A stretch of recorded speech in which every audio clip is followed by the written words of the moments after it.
Pope Francis left Baghdad on Monday after 3 days of the historic tour of Iraq.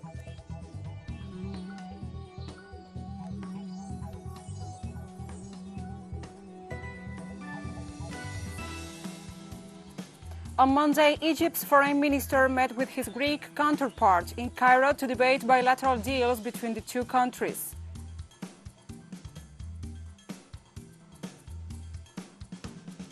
This Monday, March 8th, the world celebrates International Women's Day. From the Philippines to Chile, women have been staging events and protests.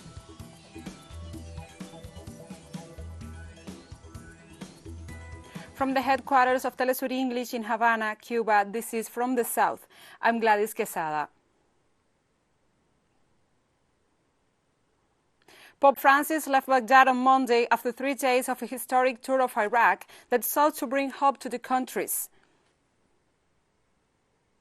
Christian minority with a message of coexistence, forgiveness, and peace.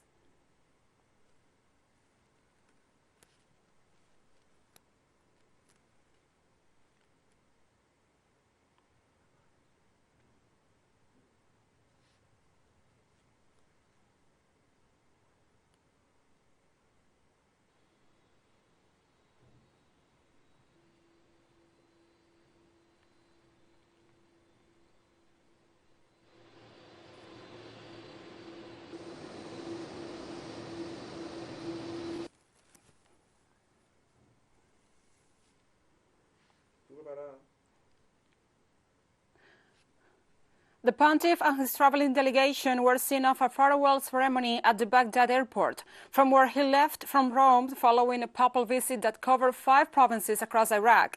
At every turn of his trip, Francis urged Iraqis to embrace diversity, from Najaf in the south, where he held a historic face-to-face meeting with powerful Shiite cleric Grand Ayatollah Ali al-Sistani, to Naviv to the north, where he met with Christian victims of the Islamic State group's terror and heard their testimonies of survival.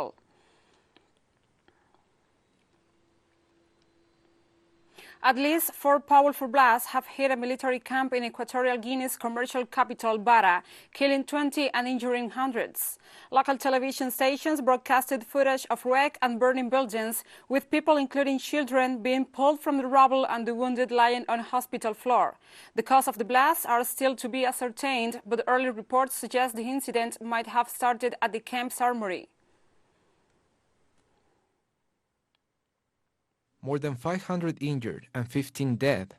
The explosion took place near the military barracks that we have in Quantoma, a neighborhood in Bata. It is important for us to ask our brother countries for their assistance in this lamentable situation, since we have a health emergency due to COVID-19 and the tragedy in Bata. Senegalese President Macky Sall has faced mounting pressure to speak out after a wave of deadly violence rocked the country on Sunday. The crisis prompted the ombudsman to advise President Sall to address the nation before it is too late. 5 people, including a schoolboy, were killed in days of clashes that erupted after the arrest of opposition leader Ousmane Sonko on a charge of rape, which he denies and says is politically motivated. His supporters on Saturday called for 3 more days of protests starting Monday, urging people to massively descend onto the streets. Your Excellency, Mr. President of the Republic, it is extremely important that we give up this favor that seems to dwell in us when, at times like this, we are driven more by bickering than by listening. We have an obligation to mark this pause because we are at your disposal to listen to you and to extend our word. But it is yours that the people are waiting for. And China has reiterated its commitment to work with Africa to combat the COVID-19 pandemic and also to help nations on the continent to rebuild their economies. At the moment, to help African countries to fight the pandemic and bring the economy back on track is the top priority for China-Africa cooperation. Last year, President Xi Jinping initiated and hosted the extraordinary China-African Summit on Solidarity and announced a host of new support measures. So far, we have provided close to 120 batches of emergency supplies to Africa and send medical expert team to 15 African countries. We have started to provide COVID vaccines to 35 African countries and the African Union Commission. The construction of Africa Center for Disease Control headquarters, a project for which we are glad to provide assistance, has started, and cooperation between 30 pairs of Chinese and African hospitals as well underway. We'll take a short break now. Follow us on Twitter at TeleSUR English and Gladys TeleSUR.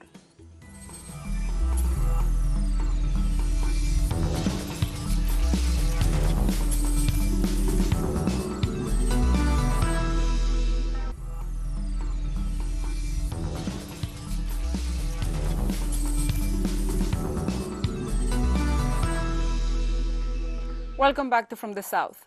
Egypt's foreign minister met Monday with his Greek counterpart in Cairo. During the meeting, the ministers discussed the bilateral deals between the two countries, as well as the latest developments in the region. Last year, Egypt ratified a maritime deal setting its Mediterranean sea borders with Greece and demarcating an exclusive economic zone for oil and gas drilling rights, a move that has angered Turkey.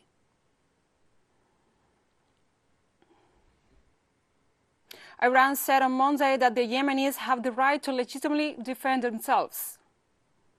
The sooner Saudi Arabia ends this devastating and uneven war, the faster better days will be coming for itself and the region. The Yemenis have the right to legitimately defend themselves. The only path to resolving the issue of Yemen is negotiation and a political solution.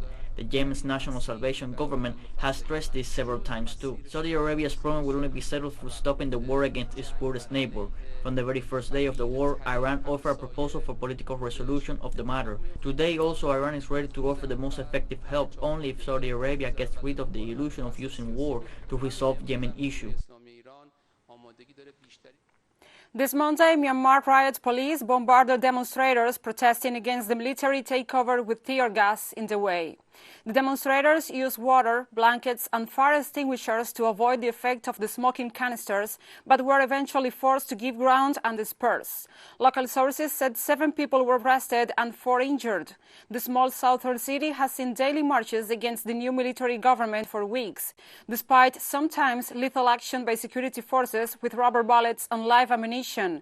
Up to 5 people have been killed in the way in the course of the demonstrations.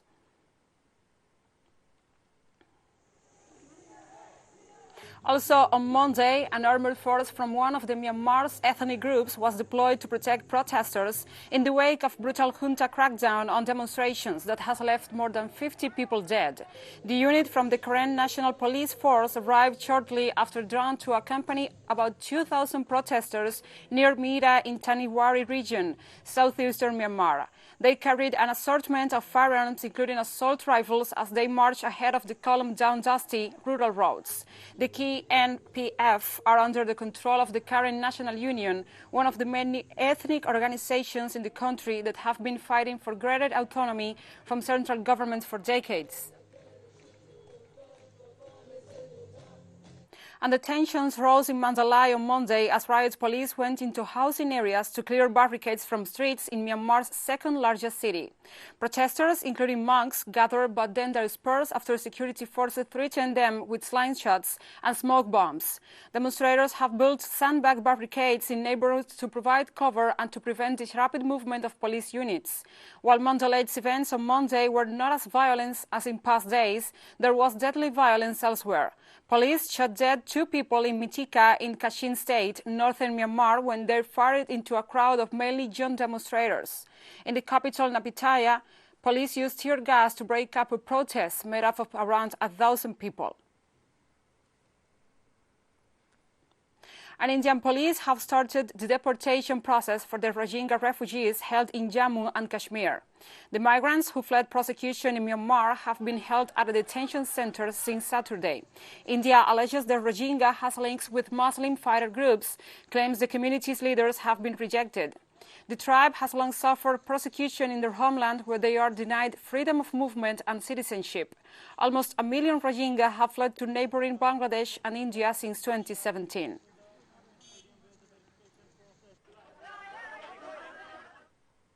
In the United States, Minnesota residents have taken to the streets to call for justice for George Floyd, ahead of the trial of former Minnesota police officers charged with his death. Protesters gathered near the Hennepin County Government Center. Jury selection began at 8 a.m. with the final debates over the charges against Derek Chauvin, a former Minnesota police officer, could delay the process.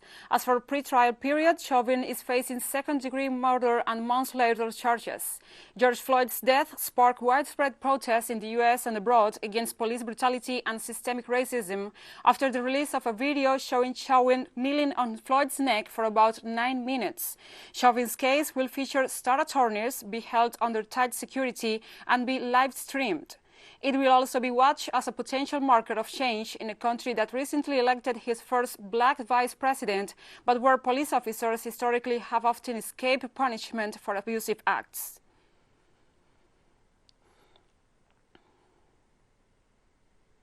Jamaica's health facilities are facing immense pressure as COVID-19 cases continue to climb on the island.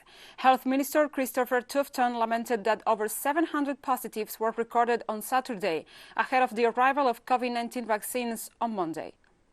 Yesterday, March 6, we had a 35.9% positivity rate, with some 723 Jamaicans testing positive for the coronavirus.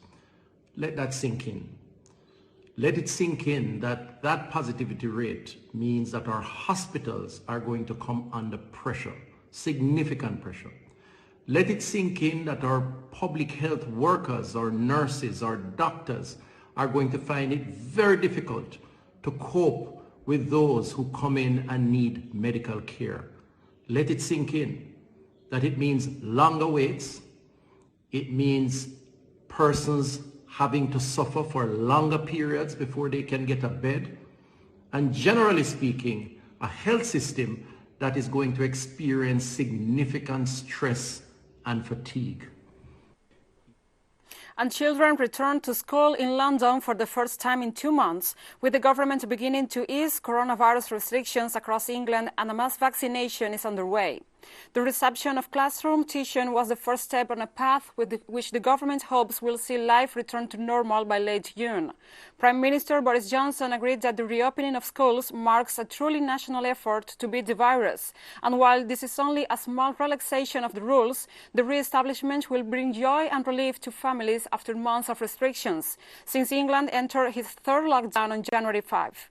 The next easing is due on March 29, when outdoor gatherings will be allowed for up to 6 people or 2 households, and outdoor sports such as tennis, basketball and golf can resume.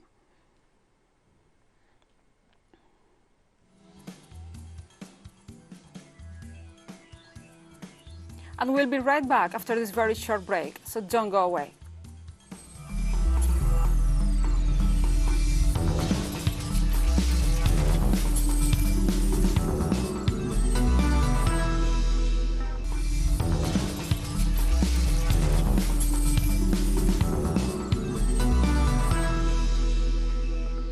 Welcome back to From the South. For this 2021 International Women's Day, the United Nations chose as its theme for an equal future in the world of COVID-19. For the past year, the pandemic and the resulting health crisis have led to a social and economic crisis. During the pandemic, women have been on the front line and played an extraordinary role as healthcare, science, and research workers in essential services.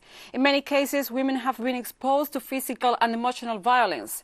As the United Nations stated, the crisis has highlighted both the fundamental importance of women's contributions and the disproportionate burdens they bear.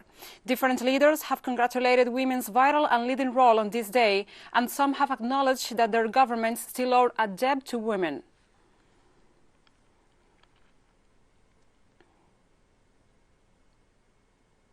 Thousands of women farmers held sit-ins and a hunger strike in India's capital on Monday to protest against the agricultural laws and to mark International Women's Day. Demonstrations were held at multiple sites on the fringe of New Delhi, where tens of thousands of farmers have camped for more than 3 months to protest against the laws. They say that the legislation will leave them poorer and at the mercy of big corporations. About 200 women sat in the front of a makeshift stage in Ghazipur, one of the many protest sites. Multiple rounds of talks between the government and farmers have failed to end the stalemate.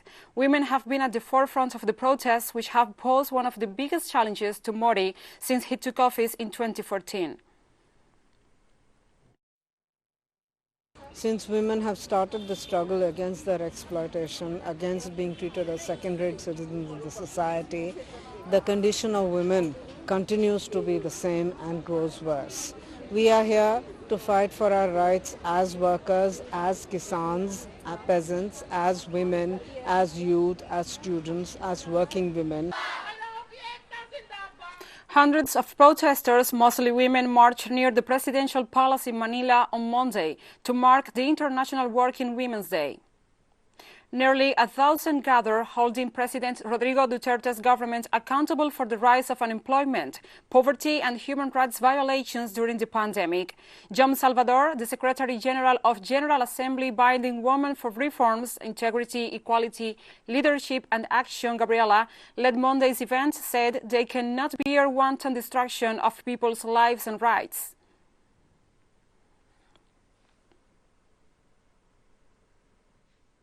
We bear the worst economic crisis the Philippines has ever known, the worst unemployment which has disproportionately impacted women. We cannot bear wanton destruction of people's lives and rights. And so on International Women's Day, we claim our spaces while ever conscious of our security and safety. And around 300 members of labor unions working in Thailand's state enterprises marched for workers' maternity rights on International Women's Day. Wearing fake baby bumps, they demanded 30 more days paid maternity leave on top of the 98 days they legally have the right to know.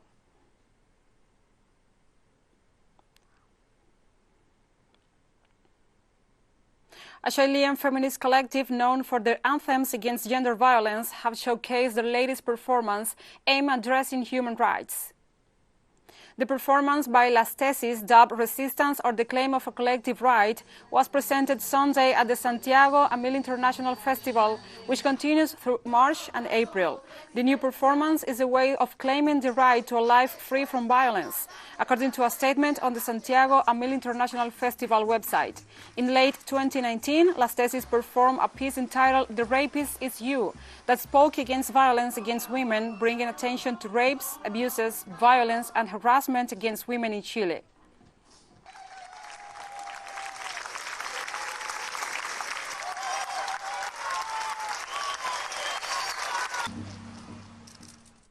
And Russia celebrated International Women's Day on Monday with volunteers across the country presenting flowers to women.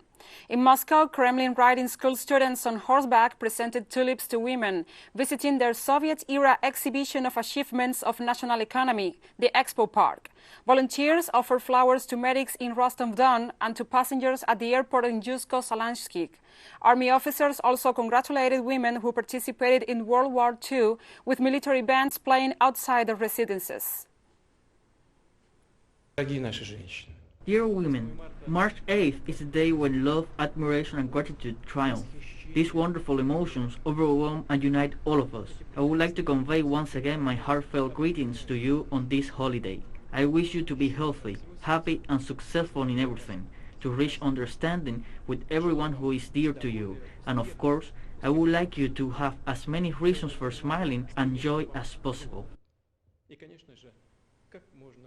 And we have come to the end of this news brief. But remember, From the South also joins Women's Day's commemorations with several images of the fight against gender-based violence, femicides and patriarchy oppression.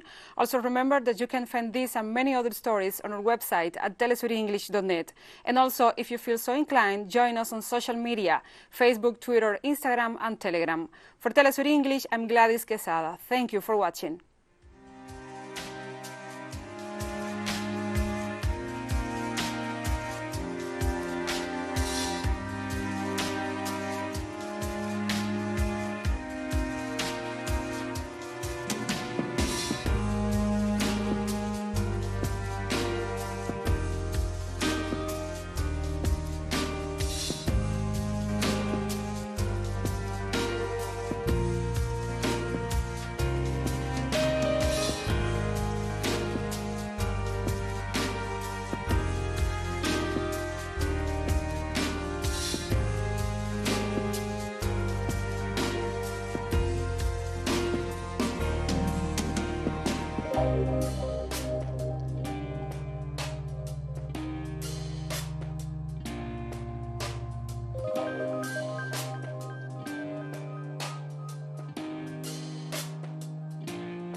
you.